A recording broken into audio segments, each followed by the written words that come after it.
Les ors du château de Versailles scintillaient sous un soleil arrogant, reflet parfait de la grandeur d'un règne qui se voulait éternel.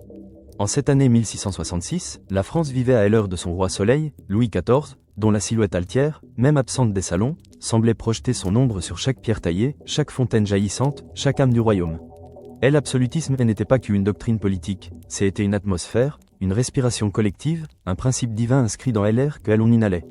Chaque geste, chaque mot, chaque pensée semblait devoir s'aligner sur la volonté inébranlable du monarque, dont le pouvoir, sans limite, se consolidait jour après jour, tissant une toile des araignées invisible mais indéchirable sur l'ensemble du territoire.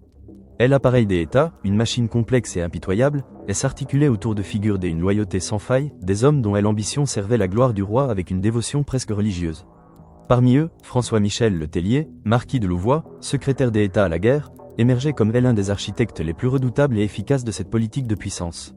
Son intelligence acérée, sa capacité à organiser et à superviser les moindres détails de l'administration militaire et civile, faisaient de lui l'instrument parfait d'une monarchie désireuse de ne laisser aucune place au hasard, aucune brèche dans son édifice. Louvois était l'incarnation même de la raison des États, ce principe suprême qui justifiait tous les moyens, même les plus extrêmes, pour le maintien de l'ordre et la grandeur du royaume. Sous son impulsion, des secrets d'une ampleur inédite pouvaient être forgés, conservés, enfouis sous des couches de silence et des oublis, sans que jamais la majesté du roi n'en soit ternie.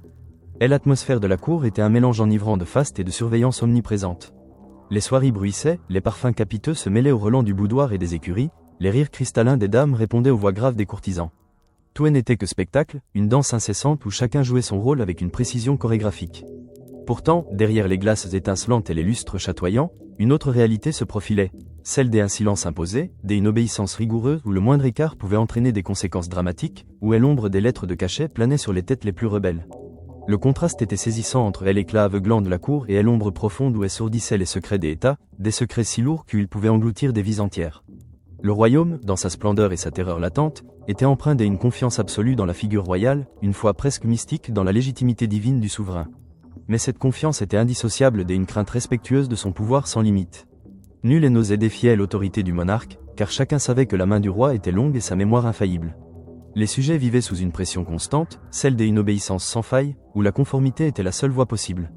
Dans ce monde où le roi était tout, un homme, un jour, allait être effacé, non pas de la vie, mais de l'existence publique, son identité noyée dans le plus impénétrable des mystères. 3 années s'écoulèrent, et la France continuait sa marche triomphale. En cette année 1669, le silence imposé par la raison des États allait prendre corps, se matérialiser dans l'existence d'un homme dont le nom même allait être un artifice. Loin des intrigues de la cour, dans le bureau austère de Louvois, où l'odeur de l'encre et du parchemin se mêlait à celle du bois ciré, une correspondance s'échangeait, d'une clarté effrayante, avec une précision chirurgicale. Les plumes grattaient sur le papier, traçant des mots qui scelleraient un destin. Louvois, le visage impassible, les yeux sombres et vifs, dictait les ordres avec une détermination froide, conscient de l'enjeu colossal que représentait cette nouvelle mission.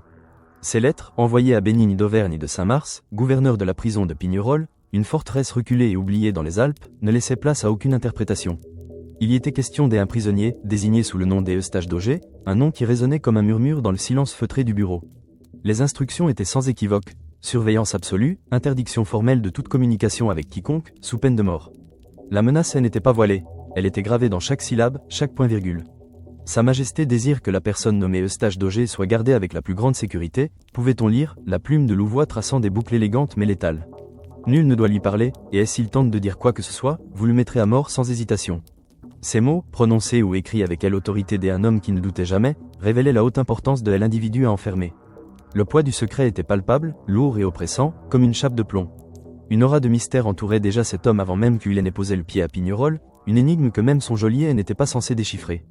À Pignerol, Saint-Mars recevait ses missives avec une anxiété mêlée de curiosité. Ses doigts rugueux caressaient le parchemin, ses yeux parcouraient les lignes, et s'attardant sur la sévérité des ordres. Il était un homme de devoir, un officier loyal, mais cette affaire dépassait l'entendement commun. Un prisonnier si important qu'il fallait le tuer s'il parlait? Que avait-il donc vu, su, ou était, pour mériter un tel sort? Saint-Mars pressentait la charge écrasante qui lui était confiée, une responsabilité qui allait l'enchaîner à cet homme invisible pendant des décennies. La préparation du transfert devint son obsession, chaque détail étant scruté, chaque éventualité envisagée. Le secret, déjà lourd, allait bientôt devenir sa seule et unique raison d'être. Le transfert, lorsqu'il eut lieu, fut une opération menée dans le plus grand secret, sous le voile opaque de la nuit et la vigilance des hommes armés, dont les visages étaient aussi fermés que les murs de la forteresse qui attendait sa nouvelle charge.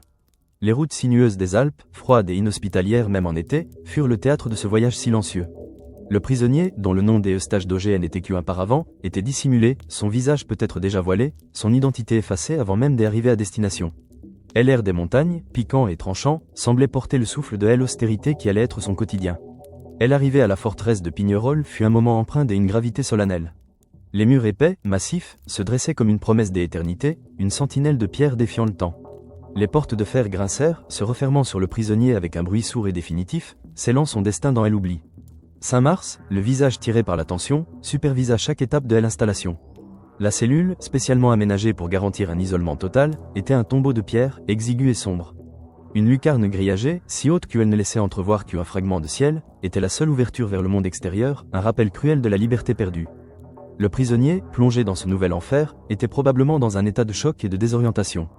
L'incompréhension de son sort devait le ronger, le laissant démuni face à l'implacable logique de la raison des États. Qui était-il? Qu'avait-il fait? Ces questions, si elles le hantaient, restaient sans réponse, et personne n'était là pour les entendre. Saint-Mars, quant à lui, était sur le qui-vive, tendu par la responsabilité immense qui pesait sur ses épaules. Le moindre manquement, la moindre erreur, pouvait lui coûter cher, non seulement sa carrière, mais peut-être sa vie. Il savait que les yeux de Louvois, et par extension ceux du roi Soleil, étaient braqués sur lui, même à cette distance.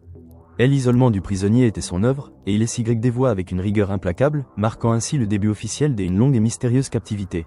Les premières années de détention d'Eustache d'Auger à Pignerol furent un témoignage silencieux de l'efficacité de l'État à effacer un homme. Le calendrier tournait, les saisons passaient, mais la routine carcérale, rigoureuse et monotone, ne variait jamais. Chaque jour était une copie conforme du précédent, une succession d'heures vides, de repas frugaux, et de silences assourdissants. L'obscurité de la cellule, à peine troublée par la lumière vacillante d'une chandelle, devint son univers, ses murs de pierre ses seuls compagnons. Saint-Mars observait son prisonnier. Il le voyait, sans le voir vraiment, sans chercher à percer le voile du secret qui l'entourait. Son rôle n'était pas de comprendre, mais d'exécuter. Il était le gardien d'un fantôme vivant. Chaque pas du prisonnier dans sa cellule exiguë, chaque soupir étouffé, chaque battement de son cœur, semblait être sous l'œil vigilant de son geôlier, ou du moins de l'esprit de surveillance que Saint-Mars avait incarné. Le temps s'étirait interminablement, transformant les jours en semaines, les semaines en mois, les mois en années, dans les murs froids de Pignerol. Le prisonnier, si jamais il tenta de communiquer, fut systématiquement étouffé, ses tentatives vaines se heurtant au mur des indifférences et de discipline de Saint-Mars. Les ordres étaient clairs, pas de parole, pas de contact. La vie quotidienne se résumait à une existence végétative, où l'esprit, privé de tout stimulus extérieur, devait lutter pour ne pas sombrer dans l'abîme de la folie. L'atmosphère était celle d'une monotonie oppressante, d'une attente vaine, où la seule chose qui changeait était le lent et inexorable défilement du temps.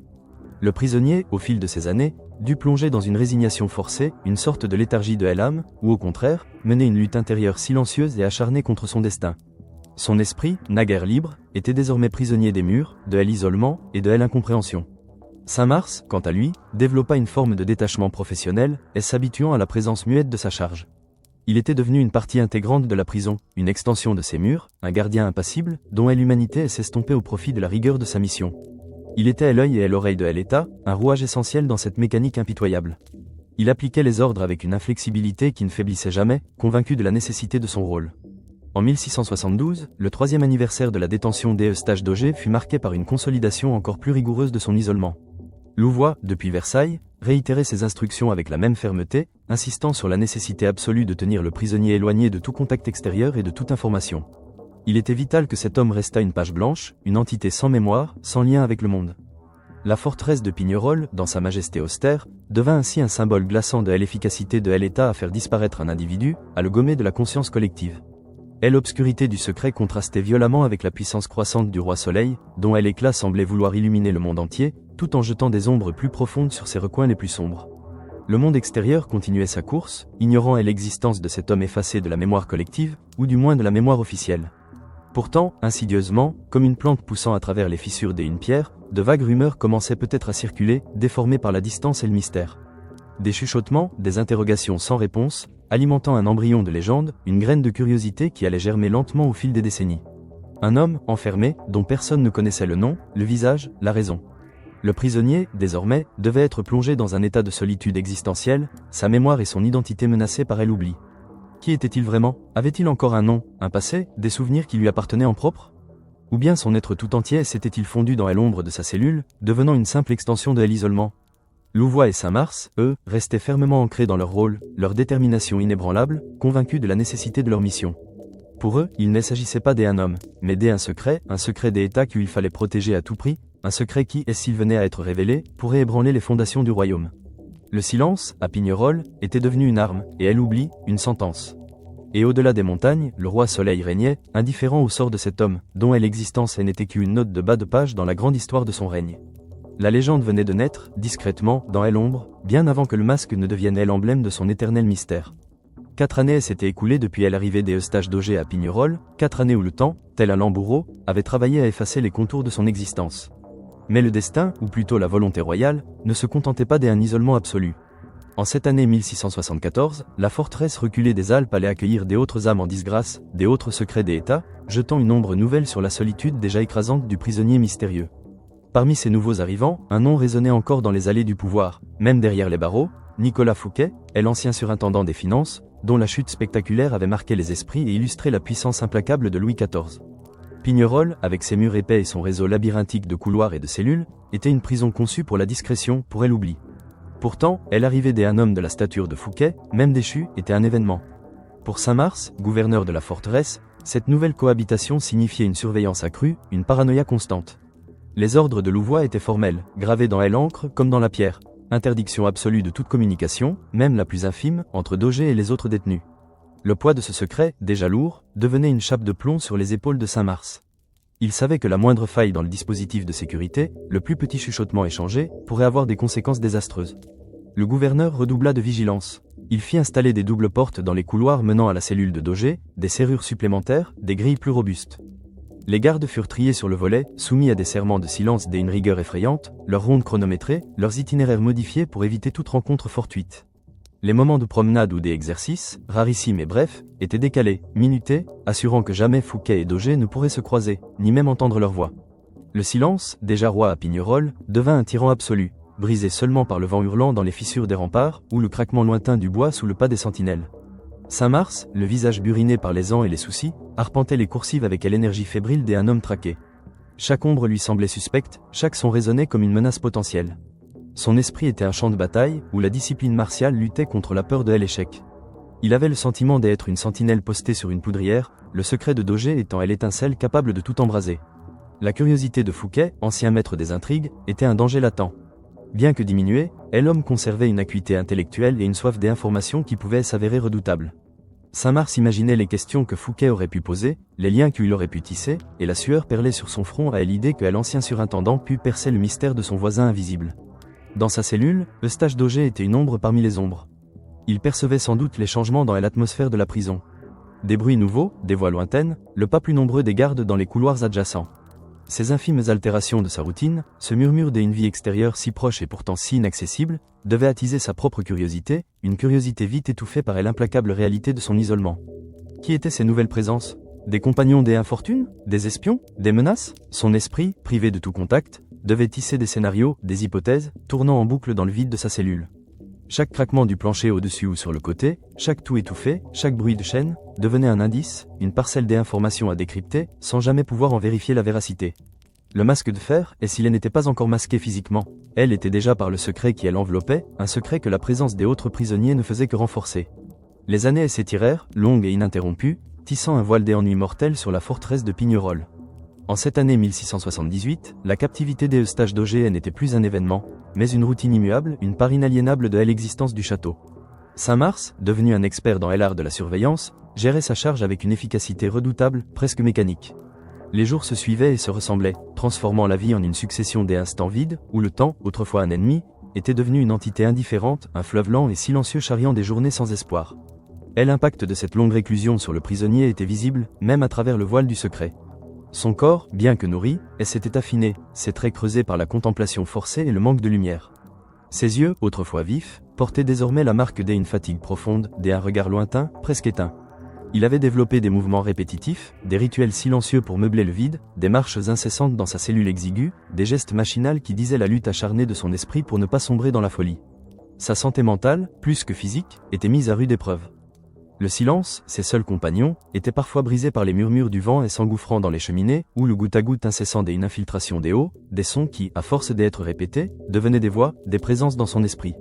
Il était dans un état de torpeur, une sorte de léthargie où l'existence se réduisait à l'acte de respirer, de manger, de survivre, son identité s'effritant sous le poids de l'oubli. Saint-Mars, quant à lui, était blasé mais toujours vigilant. La mission, au fil des ans, avait fini par le marquer profondément. Il était devenu une sorte de machine à garder, son humanité peut-être émoussée par la solitude partagée, par la répétition des mêmes ordres, des mêmes précautions. La conscience professionnelle était sa seule boussole dans cette prison du temps. Il connaissait les habitudes du prisonnier, ses silences, ses rares mouvements, sans jamais chercher à les interpréter. Pour lui, Daugé n'était plus un homme, mais une entité, un fardeau, une responsabilité lourde dont il ne pouvait se défaire. Les rares courriers de Louvois, toujours aussi concis et impitoyables, lui rappelaient la permanence de sa tâche, la nécessité de maintenir le secret, quoi qu'il en coûte. La forteresse tout entière respirait cet ennui, cette résignation.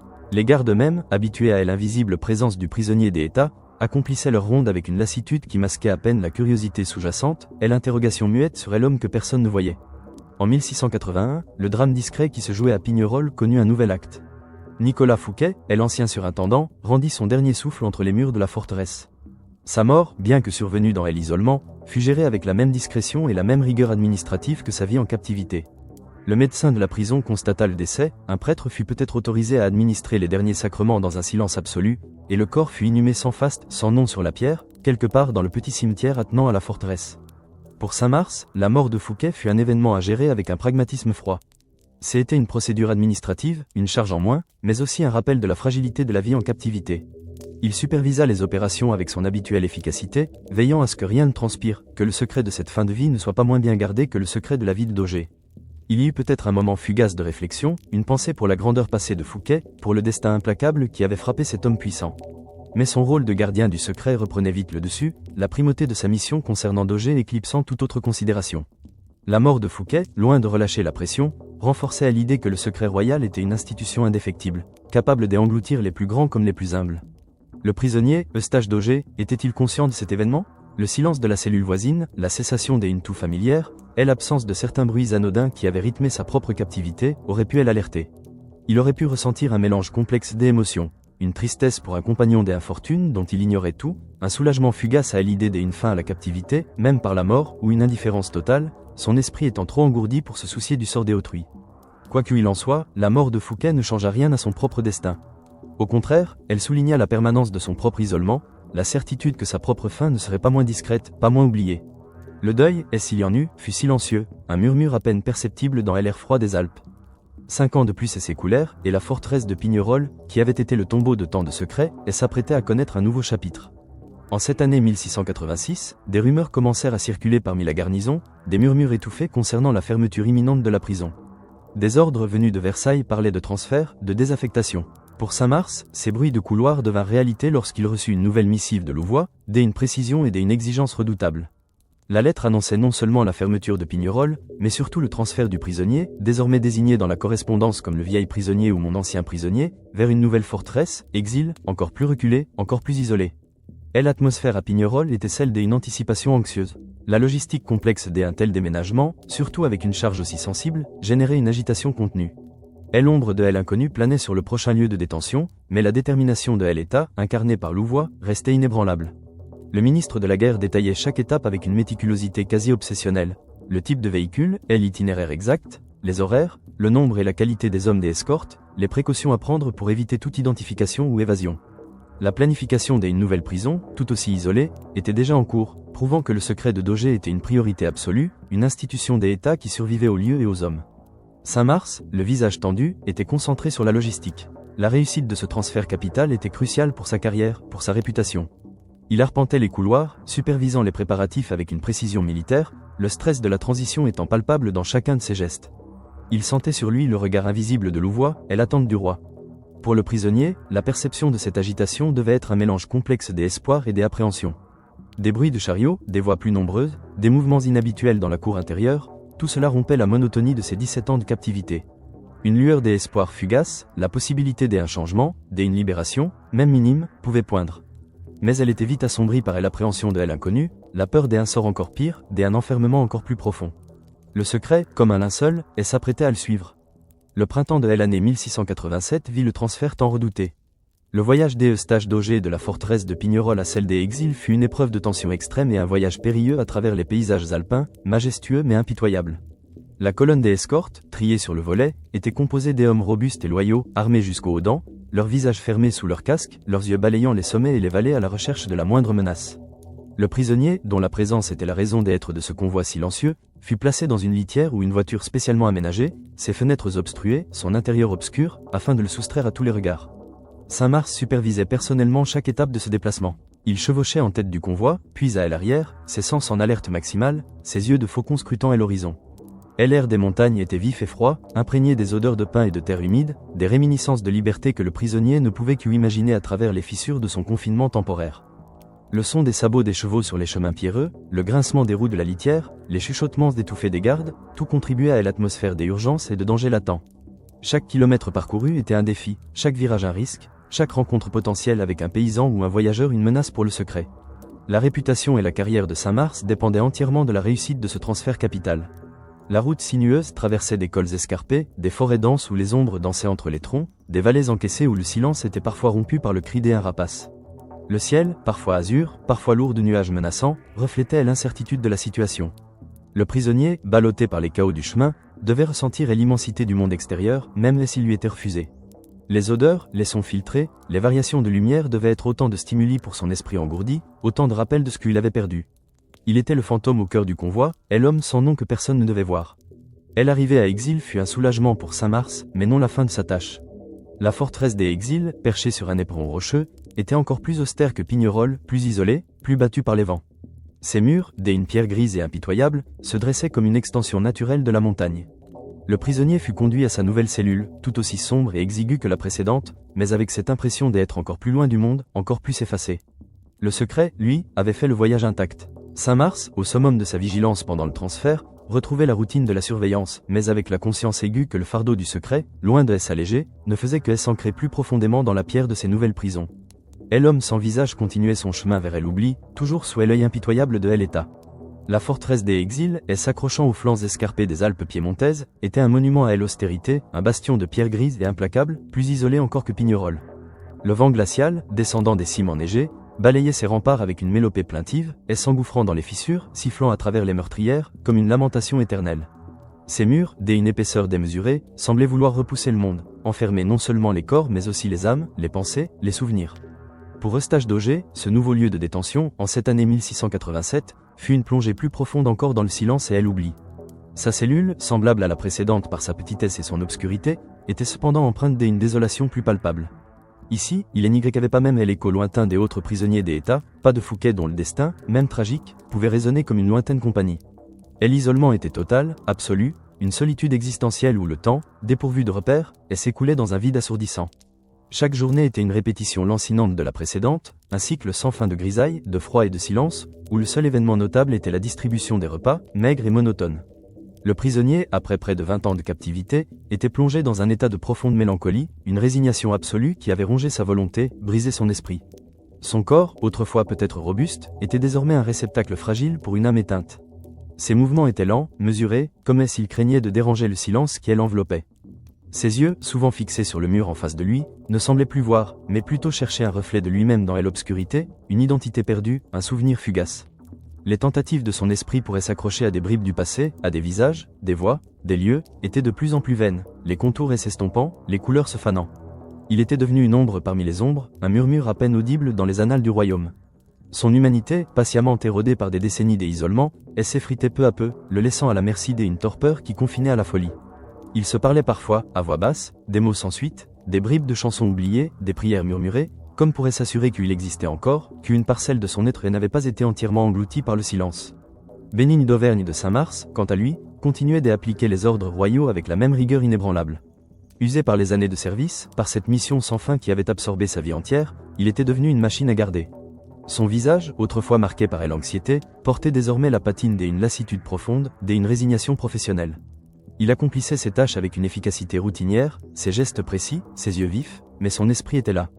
Il avait vu des prisonniers aller et venir, mourir et être remplacés, mais son ancien prisonnier restait une constante pesante dans son existence. Il était le gardien d'un fantôme, et cette solitude partagée, cet enfermement à deux, avait peut-être émoussé son humanité, le transformant en une extension des murs de la forteresse.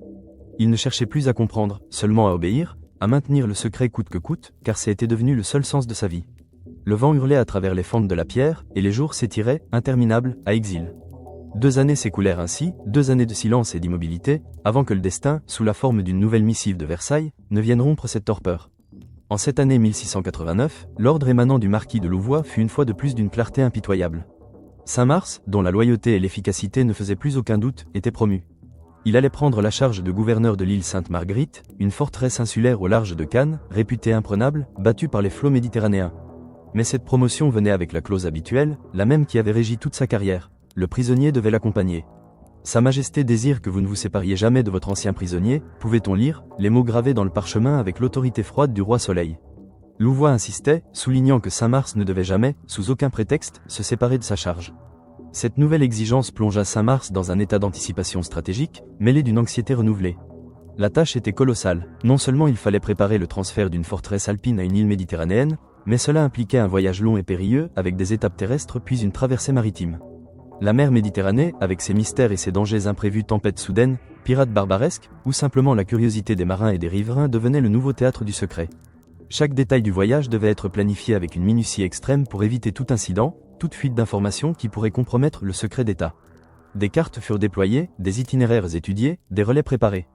Le danger était imminent, et Saint-Mars, une fois de plus, sentait le poids immense de cette responsabilité peser sur ses épaules. Dans sa cellule, le prisonnier, Eustache d'Auger, percevait l'agitation. Les bruits de préparatifs, plus nombreux et plus pressants qu'à l'accoutumée, rompaient la monotonie du silence. Des pas lourds dans les couloirs, des voix plus animées, des portes qui claquaient avec plus de vigueur. Ces signes, infimes pour le monde extérieur, étaient des tremblements de terre pour son univers confiné. Une lueur d'espoir, fragile comme une flamme vacillante, aurait pu poindre en lui. L'idée d'un changement, d'un nouveau lieu, d'une rupture dans la routine écrasante de son existence. Mais cet espoir était aussitôt étouffé par un désespoir renouvelé face à l'inconnu. Que lui réservait ce nouveau voyage? Une prison plus sombre encore? Un sort plus cruel? L'incertitude était une torture supplémentaire, une angoisse sourde qui le rongeait. Il avait appris à ne rien attendre, à ne rien espérer, car chaque changement n'avait fait qu'approfondir son abîme. Le transfert d'Exil à l'île Sainte-Marguerite, en cette fin d'année 1689, fut une épopée silencieuse, marquée par une tension palpable. Le voyage, long et ardu, commença par des étapes terrestres à travers les montagnes et les plaines de la Provence. Saint-Mars, à la tête d'une escorte imposante, veillait à ce que le secret soit maintenu à tout prix. Le prisonnier, toujours désigné par Louvois comme le vieil prisonnier, était transporté dans une litière fermée, ses fenêtres obstruées, afin que nul ne puisse l'apercevoir. Les routes poussiéreuses résonnaient sous les sabots des chevaux, le grincement des roues se mêlait au chant des cigales assoupies par l'approche de l'hiver. C'est durant ce voyage, alors que le convoi traversait des villages et des petites villes, que les premières rumeurs d'un prisonnier masqué commencèrent à émerger. Des témoins curieux, des paysans apercevant furtivement la litière lourdement gardée, des soldats de la garnison échangeant des chuchotements, commencèrent à parler d'un homme dont le visage était dissimulé. Pour la première fois, le masque, non pas encore de fer, mais un simple voile de velours noir, était mentionné comme un élément distinctif, un attribut étrange et fascinant. Il était là pour empêcher toute reconnaissance, toute identification, même la plus fugace. L'image de cet homme sans visage, conduit sous escorte, commençait à imprimer sa marque dans l'imaginaire populaire. Pour le prisonnier, contraint de porter ce voile épais qui lui dérobait la lumière du jour et l'air pur, l'expérience était celle d'une humiliation profonde. Le tissu, souvent rêche, chauffé sous son souffle, collait à sa peau, le privant d'oxygène, le plongeant dans une sorte de suffocation constante. Cette étoffe, symbole de son effacement, était une torture supplémentaire, un rappel constant de son identité niée, de son existence réduite à un secret. L'angoisse le serrait à la gorge, une angoisse existentielle, celle d'être un homme sans visage, sans nom, sans passé. Il sentait les regards, les murmures, même à travers les parois de sa litière, et chaque perception extérieure était une piqûre, une douleur silencieuse. Puis vint la traversée maritime. La Méditerranée, d'un bleu profond et changeant, devint un miroir implacable de son destin. Le prisonnier fut embarqué sur une felouque, ses gardiens tout autour, le masque toujours en place. Le balancement du navire, le clapotis des vagues contre la coque, le cri des mouettes, tout cela était nouveau, saisissant, mais aussi terrifiant. Le contraste entre le soleil éclatant de la Méditerranée et l'obscurité du secret créait une image puissante, presque surréaliste. Les premières échappées d'informations, les bribes de conversation entendues par les marins, transformaient un simple prisonnier en une énigme captivante, un mythe en devenir. Saint-Mars, exaspéré par la curiosité environnante, redoublait d'efforts pour maintenir l'incognito. Ses ordres étaient stricts, aucun marin, aucun soldat ne devait s'approcher du prisonnier, ni tenter de le regarder. Il était partout à la fois, le regard tendu, le visage marqué par la fatigue et la tension. Chaque escale, chaque rencontre avec d'autres navires, était une épreuve pour ses nerfs. Il savait que la légende était en train de naître, et que son rôle était de la contenir, de la museler, de la renvoyer dans l'ombre. L'île Sainte-Marguerite, avec ses murs blanchis par le soleil et le sel, se dressait enfin à l'horizon, promesse d'un nouvel enfermement, d'un nouveau silence. 4 années de pluie passèrent, rythmées par le clapotis des vagues et le cri des mouettes. Sur l'île Sainte-Marguerite, la vie du prisonnier masqué était devenue une routine. Le velours noir avait peut-être été remplacé par un masque plus robuste, plus durable, mais la substance de son enfermement restait la même. Puis, en cette année 1693, un événement majeur secoua le royaume, même s'il ne produisit qu'une faible ondulation dans la vie confinée du prisonnier, la mort du marquis de Louvois. Louvois, l'architecte implacable du secret, le garant inflexible de la volonté royale, le maître d'œuvre de cette captivité sans fin, avait rendu l'âme. Une figure colossale du règne de Louis XIV s'éteignait, et avec elle, le principal lien entre le roi Soleil et son prisonnier. La nouvelle, transmise par des voix officielles, parvint jusqu'à Saint-Mars, qui la reçut avec une gravité mêlée d'une pointe d'incertitude. Qui allait désormais prendre le flambeau? Qui allait hériter de ce fardeau, de ce secret si lourd? La succession fut rapide et sans équivoque. Louis Philippot, comte de Pontchartrain, secrétaire d'État de la Marine et de la Maison du Roi, fut désigné pour reprendre la tâche de supervision du prisonnier. Ce changement de ministre, aussi puissant fut-il, ne modifia en rien la rigueur de la détention. Les ordres de Pontchartrain étaient la réplique exacte de ceux de Louvois, prouvant que le secret était désormais une institution d'État, une entité qui transcendait les individus, les ministres, les vies. Le système se perpétuait, indifférent aux destins individuels, à la mort des hommes, même les plus puissants. La machine du pouvoir royal, une fois lancée, ne s'arrêtait jamais. Pour le prisonnier, si tant est qu'il fut informé de la mort de Louvois, une information qui, même minime, aurait pu filtrer jusqu'à lui, un espoir fugace de libération aurait pu naître. Le maître d'œuvre de sa misère avait disparu. Les chaînes allaient-elles enfin se briser? Mais cet espoir, s'il exista, fut rapidement anéanti par la continuité implacable des ordres. Le changement de nom sur les missives, la même fermeté, la même exigence de silence absolu, confirmaient que rien n'avait changé. Son destin était scellé, non par la volonté d'un homme, mais par celle d'un État, d'une couronne. Pontchartrain, de son côté, adopta une attitude de devoir strict. Il reprit le flambeau du secret avec la même détermination que son prédécesseur. Pour lui, il s'agissait d'une tâche d'État, d'une responsabilité héritée, qu'il devait gérer avec la plus grande discrétion et efficacité. Il ne connaissait pas l'identité du prisonnier, n'avait pas besoin de la connaître. Seule importait la pérennité du secret. La mort de Louvois ne brisa pas la chaîne, elle ne fit que renforcer l'idée que ce secret était vital, si important qu'il devait survivre à tous ceux qui le gardaient. 5 années supplémentaires s'écoulèrent sur l'île Sainte-Marguerite, dans l'ombre du secret immuable. Les vagues continuaient de lécher le rivage, le vent de la mer salée fouettait les remparts, et le prisonnier, désormais le légendaire homme au masque de fer, continuait sa vie silencieuse. Puis, en cette année 1698, une nouvelle promotion attendait Saint-Mars. Il fut nommé gouverneur de la Bastille, la prison d'État la plus célèbre de France, le symbole même de l'arbitraire royal. La nomination de Saint-Mars à la Bastille signifiait un dernier transfert, le plus spectaculaire, le plus lourd de conséquences pour la légende du prisonnier. Le départ de l'île Sainte-Marguerite fut préparé avec le même souci du détail, la même obsession du secret. Le voyage de la côte méditerranéenne à Paris fut long, effectué sous une escorte massive, plus imposante encore que les précédentes. Cette fois, le prisonnier, dont le masque était désormais une réalité visible, une structure rigide, peut-être de velours renforcé ou même de cuir, était le centre d'une attention grandissante. C'est lors de ce transfert final que le prisonnier fut vu par un plus grand nombre de personnes que jamais auparavant. Le convoi traversait des villes, des villages, des routes fréquentées. Les habitants, alertés par la taille de l'escorte, par la présence d'un carrosse aux vitres noircies et lourdement gardé, se pressaient sur les bas-côtés. Des fragments du masque, peut-être entrevus à travers une ouverture, ou simplement la rumeur insistante d'un homme au visage caché, consolidèrent la légende du prisonnier au masque de fer. L'image était frappante, terrifiante, fascinante. Le mystère atteignait son paroxysme, se transformant en un spectacle silencieux pour ceux qui eurent la chance, ou la malchance, de l'apercevoir. L'arrivée à la Bastille fut un événement en soi. La forteresse, avec ses 8 tours massives et ses murs imposants, se dressait au cœur de Paris, symbole de la puissance royale et de son pouvoir d'enfermement. Le prisonnier fut conduit à travers les portes massives, sous les yeux d'une foule curieuse qui s'était rassemblée, attirée par la rumeur d'un transfert exceptionnel. Son installation eut lieu dans une cellule spécialement préparée, au 3e étage de la tour de la Berthaudière, une cellule plus spacieuse et plus confortable que les précédentes, avec une cheminée et une petite fenêtre donnant sur la cour intérieure. Saint-Mars, au sommet de sa carrière, était à la fois fier et las de sa mission. Fier d'avoir gravi les échelons, d'être le gouverneur de la prison la plus prestigieuse du royaume. Las de cette charge qu'il avait suivie partout, qui avait défini son existence. Il était conscient d'être le gardien d'un secret d'une importance capitale pour le roi, un secret qui, s'il venait à être révélé, pourrait ébranler les fondations même de la monarchie. Il avait passé sa vie à protéger cet homme, à le garder, à s'assurer que son visage, son identité, ne soit jamais connu. Dans l'intimité de la Bastille, le mystère demeurait inviolable. La curiosité des autres officiers et prisonniers de la Bastille était palpable, mais personne n'osait poser de questions. Le nouveau venu était un fantôme masqué, une énigme vivante que tous respectaient par la terreur qu'elle inspirait. Les murs de la Bastille, chargés d'histoire et de légendes, devenaient le dernier écrin de ce secret royal. Le prisonnier masqué, dont la rumeur courait désormais dans tout Paris, alimentait les murmures, les spéculations, les peurs. Mais son identité restait cachée, son visage invisible, son nom inconnu, même à son geôlier. La légende était complète, et la Bastille était son ultime demeure. Au cœur de Paris, citadelle de pierre dressée contre le ciel, la Bastille ouvrait ses gueules sombres pour accueillir son hôte le plus énigmatique. Les grilles massives, dont les gonds gémissaient sous le poids des siècles, s'étaient refermées derrière le cortège, avalant l'homme masqué dans ses entrailles. L'année 1698 marquait le dernier chapitre de son interminable errance carcérale, mais non la fin de son mystère. Installé au 3e étage de la tour de la Bertaudière, le prisonnier bénéficiait, étrangement, d'un traitement que l'on pourrait presque qualifier de clément, en regard des austères cachots qu'il avait connus. Sa nouvelle cellule n'avait rien des geôles froides et humides de Pignerol ou des désolations venteuses d'exil.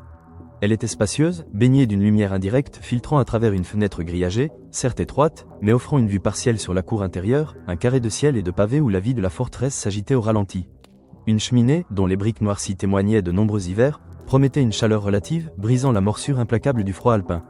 Le lit, bien que rudimentaire, était pourvu d'une paillasse sèche et de couvertures de laine, un luxe inouï comparé aux lits de planche et aux haillons d'autrefois. Une table de bois grossier, une chaise robuste, une écuelle et un pichet complétaient ce mobilier spartiate, mais suffisant.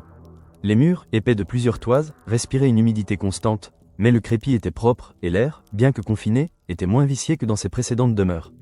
Pourtant, le luxe le plus frappant résidait dans le silence relatif qui régnait ici. Loin du vent hurlant des montagnes, les bruits de Paris parvenaient atténués, comme des échos lointains d'un monde qu'il avait oublié. Le tintement des cloches de Notre-Dame, le roulis des charrettes sur les pavés, les cris des marchands ambulants, tout cela formait une symphonie urbaine diffuse, une présence humaine qui, paradoxalement, accentuait son isolement. Car même au milieu de ce murmure de vie, il restait une île, une énigme masquée, dont le visage demeurait un secret inviolable. Le masque, désormais, était devenu une seconde peau, une excroissance de son être. Ce n'était plus un simple voile de velours, mais une pièce d'orfèvrerie sinistre, une structure rigide, sans doute de cuir renforcé, recouverte d'un velours noir mat qui absorbait la lumière. Il était ajusté avec une précision cruelle, moulé à la forme de son visage, ne laissant que des orifices étroits pour les yeux et la bouche, et des perforations minuscules pour le nez. Il respirait à travers cette carapace, mangeait par une fente discrète, buvait à l'aide d'une paille spécialement conçue. Il était devenu l'homme au masque de fer, une légende vivante, dont la seule présence suffisait à glacer le sang et à alimenter les fantasmes les plus fous. La routine à la Bastille, bien que moins brutale, n'en était pas moins implacable. Les repas étaient servis avec une régularité monacale, les gardes se relayaient à sa porte, leur pas lourd résonnant dans le couloir. Saint-Mars, devenu gouverneur de la Bastille, ne le quittait pas des yeux. Il avait délégué la surveillance quotidienne à des hommes de confiance, triés sur le volet, mais il venait lui-même s'assurer du bien-être et de l'incognito de sa charge, parfois plusieurs fois par jour. Ses visites étaient brèves, silencieuses, un échange de regards à travers les fentes du masque, un hochement de tête, une vérification rapide que tout était en ordre. Le gouverneur, dont la barbe grise et le visage buriné par 40 années de service trahissaient la lassitude, portait le poids de ce secret comme une couronne d'épines. Il avait vieilli avec son prisonnier, ses propres jours étant devenus une extension de cette captivité. Il était le gardien, l'ombre de l'ombre, et son dévouement à cette tâche était absolu. Il ne posait jamais de questions, ne cherchait jamais à percer le mystère. Pour lui, le prisonnier était une fonction, une responsabilité, un ordre royal qu'il devait exécuter avec une fidélité sans faille. Il avait appris à ne pas voir l'homme derrière le masque, seulement la charge. Son humanité, au fil des décennies, s'était émoussée, s'était fondue dans l'acier de sa détermination. La curiosité, pourtant, était une bête sauvage, impossible à museler. À la Bastille, cette curiosité était palpable, presque une entité vivante, planant dans les couloirs, s'infiltrant sous les portes, vibrant dans les murs de pierre. Les autres officiers, les geôliers subalternes, les soldats de la garnison, tous savaient qu'un prisonnier d'une importance capitale avait été transféré de l'île Sainte-Marguerite. Les murmures circulaient, les regards furtifs se croisaient, les questions muettes s'échangeaient. Qui était-il? Qu'avait-il fait pour mériter un tel sort? Pourquoi ce masque? Personne n'osait poser la question à Saint-Mars, dont l'autorité était incontestable et dont la sévérité était connue. Sa présence imposante, son regard perçant, suffisaient à étouffer toute velléité d'interrogation. Les gardes affectés à la tour de la Bertaudière étaient sous serment, menacés des pires châtiments s'ils laissaient échapper le moindre mot. Ils exécutaient leurs tâches avec une discipline de fer, apportant les repas, vidant les pots de chambre, sans jamais adresser la parole au prisonnier, sans jamais croiser son regard à travers les fentes du masque. Pourtant, l'homme masqué était devenu une attraction silencieuse, une légende vivante au cœur de la prison. Les nouveaux gardes, les jeunes recrues, brûlaient de le voir, d'apercevoir ne serait-ce qu'un fragment de cette énigme. Ils inventaient des prétextes pour passer devant sa cellule, pour écouter les bruits étouffés qui s'en échappaient, pour imaginer le visage caché derrière le velours noir. Les prisonniers, eux aussi, étaient fascinés. Ils avaient leur propre réseau d'informations, leur propre rumeur, et l'arrivée de l'homme au masque de fer avait électrisé l'atmosphère. Ils se chuchotaient des histoires, des théories, des légendes, transformant le prisonnier en un prince déchu, un espion royal, un frère jumeau du roi. Pour le masque de fer lui-même, cette nouvelle forme de confinement était à la fois un soulagement et une nouvelle torture. Le confort relatif de la cellule, la chaleur du feu qui crépitait dans la cheminée, la vue sur le ciel de Paris, tout cela était une amélioration indéniable. Mais la curiosité ambiante, bien qu'étouffée, parvenait à lui. Il sentait les regards à travers les murs, les murmures des gardes qui se pressaient pour l'apercevoir, le poids de cette légende qui grandissait autour de lui. Il était devenu un spectacle, une bête curieuse, un objet de fascination. Son existence, autrefois effacée, était désormais publique, mais sous les traits d'un mythe, d'une énigme. L'isolement physique était brisé par la présence de cette foule invisible, mais son identité restait plus que jamais emmurée derrière son masque. Le temps s'écoulait, un sablier lent et inexorable. Les saisons se succédaient, peignant la cour de la Bastille de nouvelles couleurs. Le vert tendre du printemps, le soleil ardent de l'été, les teintes rouilles de l'automne, le blanc immaculé de l'hiver. Le prisonnier masqué, dont l'âge avançait, sentait son corps s'affaiblir, ses forces le quitter. Les années de captivité avaient laissé des marques indélébiles, transformant l'homme qu'il était en une silhouette courbée, au mouvement lent et douloureux. Son esprit, lui, avait appris à naviguer dans les méandres de la solitude, à trouver des refuges dans les replis de sa mémoire, même si les souvenirs s'estompaient, devenaient flous, incertains. En cette année 1703, le destin, qu'il avait si longtemps ignoré, allait enfin frapper à sa porte. L'automne avait posé sur Paris son manteau de brume et de fraîcheur. Les arbres de la cour de la Bastille se dépouillaient de leurs feuilles, et un vent humide s'engouffrait dans les couloirs de pierre. Un matin d'octobre, le 23 pour être précis, le masque de fer fut pris d'un malaise. Une faiblesse soudaine, une douleur lancinante dans la poitrine, un souffle qui se faisait court. Il était seul dans sa cellule, comme il l'avait toujours été. Il n'y eut pas de cri, pas d'appel à l'aide. Juste un gémissement étouffé, une chute lourde sur le pavé froid. Les gardes, alertés par le silence inhabituel, par l'absence du léger mouvement qui caractérisait la présence du prisonnier, forcèrent la porte. Ils le trouvèrent étendu, le corps recroquevillé, le masque toujours en place, défiant la mort elle-même. Saint-Mars fut immédiatement prévenu. Le gouverneur arriva, le visage grave, ses yeux s'attardant sur la silhouette inerte. Il donna des ordres précis, concis, habitué à gérer ces situations avec un pragmatisme froid. Un médecin fut appelé en toute hâte, mais il ne put que constater le décès. L'homme au masque de fer avait rendu son dernier souffle, emportant avec lui le secret de son identité.